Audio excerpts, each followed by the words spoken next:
I was 28 when this happened, working as a freelance sound editor and taking any quiet job I could find that paid rent on time. I wasn't adventurous. I liked microwaving dinner and re-watching old shows. That trip was supposed to be nothing more than a cheap way to reset my brain after a rough breakup and too many nights sleeping with headphones on. The cabin belonged to a co-worker's uncle who rented it out occasionally to hunters and people who wanted to unplug. It sat at mile 97 off a single-lane forestry road in northern Maine, the kind of place you don't reach by accident. The booking came together fast. He gave me a key and a handwritten list of rules, the most important one being, don't drive after dark. The road doesn't forgive mistakes. I told my parents I'd be gone for a week and lied about having service. I threw my sleeping bag, camera gear, and a cooler into the trunk of my dented Subaru and drove north under a sky so blue it hurt. I remember thinking that nothing bad ever happens when the day starts that pretty. The cabin was already in my head before I even reached it. Quiet, wood smoke, a place where your thoughts slow down. It was exactly the kind of place where nothing happens. I was wrong about that part. The drive took 6 hours, and the roads only worsened the farther I went. Asphalt narrowed into gravel. The radio faded into static, and then into nothing at all. I rolled the windows down, and the air smelled like pine and wet stone. When I finally hit mile 97, there was no sign, just a crooked mailbox with the number burned into wood and nailed to it in black.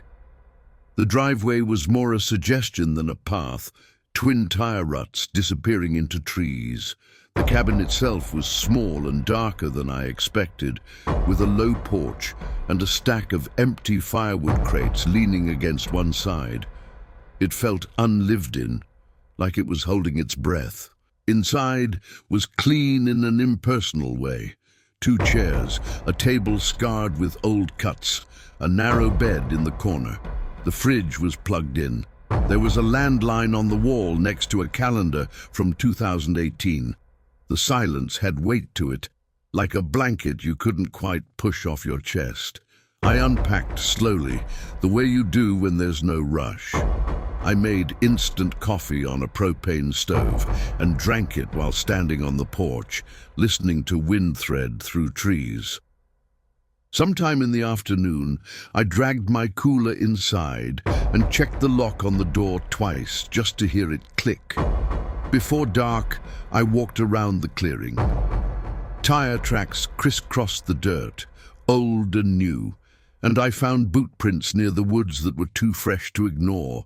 Someone else had been there recently. That was fine, probably the uncle or the last renter.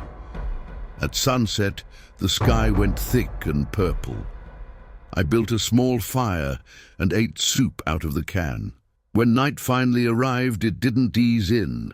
It dropped all at once, like someone had killed a switch. It started with a sound, not a scary sound, not a scream, just a slow, deliberate crunch of tires on gravel somewhere beyond the tree line. For a second, I was relieved. There were other people in the world. Then I remembered the rule. Don't drive after dark. And the road made a long, private ribbon of noise when anything moved on it. I turned the porch light off and stood in the doorway, watching through the screen. The engine idled out there for a while, then clicked into silence. I waited for headlights to cut through the trees. They didn't. Minutes passed, then longer. I told myself it was someone turning around, a hunter sleeping in his truck, a lost couple. The woods are full of almost people who never quite show themselves. Eventually, I went back inside and closed the door, this time sliding the deadbolt so hard it rattled. I turned on the lamp, sat at the table and opened my laptop. Without internet, I sorted through files and tried to work. Another sound cut through the quiet. Not an engine. Footsteps, slow ones, dry leaves shifting. Branches touched lightly, as if someone were moving carefully enough to avoid making noise and failing anyway. I sat there, my heart doing stupid fast things in my chest, listening as the steps approached and then, maddeningly, stopped. A shadow dragged across the window, just an arm, or what could have been one. I froze in the chair, not breathing, waiting for a knock that didn't come.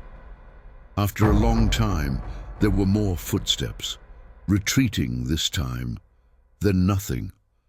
I slept badly that night, the landline unplugged beside my bed like a talisman I didn't believe in. The next morning felt like a trick. Sun poured in, birds argued in the trees. Nothing looked disturbed, no tire tracks fresh enough to accuse, no boot prints where I remembered them. If I hadn't been tense already, I might have shrugged everything off as nerves gone wild. I made oatmeal and packed a day bag. My plan had been to hike a short trail a couple of miles out, keep busy, burn the fear out of my body. About 20 minutes into the trail, I found a cigarette butt in the dirt. I don't smoke. I stared at it longer than made sense, then kept walking faster, telling myself people litter and trails hold their secrets. When I came back to the cabin in the afternoon, the door was unlocked. I'm obsessive about locks. Inside, the place was exactly the same. My bag was where I left it. My boots were lined up under the table, toes touching, but there was a smell that hadn't been there before. Not rot, not smoke, cold fabric, like a jacket pulled out of a forgotten closet. I swept the cabin in a panic, opening cupboards, checking under the bed, tugging back the shower curtain like an idiot afraid of movie cliches. No one, nothing. The landline was still unplugged. I plugged it back in and lifted the receiver. No dial tone. That night, I didn't light a fire. I sat in the dark with the lamp on low and a camping knife in my hand, listening to every sound become a threat. Around midnight, the footsteps returned. They circled the cabin this time. Slow, deliberate, close. I didn't scream. I didn't call out. I watched the doorknob turn without making a sound and pressed my free hand over my mouth out of reflex.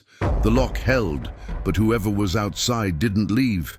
Instead, there was a knock, not loud, almost polite. "Hello?" a man said through the door. His voice was flat, not kind, not mean, just there. "Hey, sorry," he added after a pause. "I think I'm turned around." I didn't answer. Another knock, firmer this time. "Your light's on." I stared at the lamp like it had betrayed me. The man tried the handle again. "Can you help me?" The question sat between us, heavy and quiet. I stepped closer to the door, my palm on the cold wood. "Where's your car?" I asked, my voice thin. There was a pause long enough that I started to think he'd gone. Then, it broke down. "On the road?" "No." I swallowed. "Where then?" Another pause. "In the trees." Something about the way he said it made my stomach drop. Not lost, not stranded, placed. "I can't help you," I said. "There's no service here." He laughed, just a short breath of sound. "I know." My phone buzzed in my pocket. One bar, a missed call, no number. Outside, the man leaned closer. I could see his shadow against the door now, bending where the porch light should have been. "We can figure it out together," he whispered. I bolted through the back door and ran. I didn't know where I was going. Branches tore at my arms. My shoes filled with dirt and shale. I ran until my chest burned and then kept running. Somewhere behind me, something cracked, a branch maybe, and sounded a lot like pursuit. I tripped, fell hard, got back up. I ran until the forest thinned into a clearing with a dirt road cutting through it like a wound. Headlights found me there, blinding and holy. A truck stopped. The driver didn't ask questions.